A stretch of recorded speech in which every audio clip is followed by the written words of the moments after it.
السلام علیکم ناظرین، ایک بڑی افسوسناک خبر۔ عفرین خان کے والد رضی الہی اس دنیا سے وفات پا گئے ہیں۔ اللہ پاک کی ذات ان کو جنت میں اعلیٰ مقام عطا فرمائے اور دکھ کی اس گھڑی میں ان کی فیملی کو صبر جمیل عطا فرمائے، آمین۔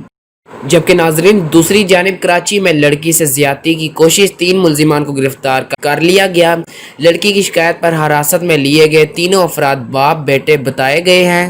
پولیس نے کراچی کے علاقے نارتھ ناظم آباد میں نوجوان لڑکی سے بدسلوکی کا مقدمہ درج کر کے 3 ملزمان کو گرفتار کر لیا ہے۔ حراست میں لیے گئے تینوں افراد باپ بیٹے بتائے گئے ہیں۔ اس حوالے سے تفصیلات میں میڈیا ذرائع نے بتایا ہے کہ منگل کو رات گئے نارتھ ناظم آباد کے علاقے بلاک بی میں نوجوان لڑکی نے الزام لگایا کہ اس راستے میں کچھ افراد نے روکا اور فلیٹ کی چھت پر لے جانے کی کوشش کی۔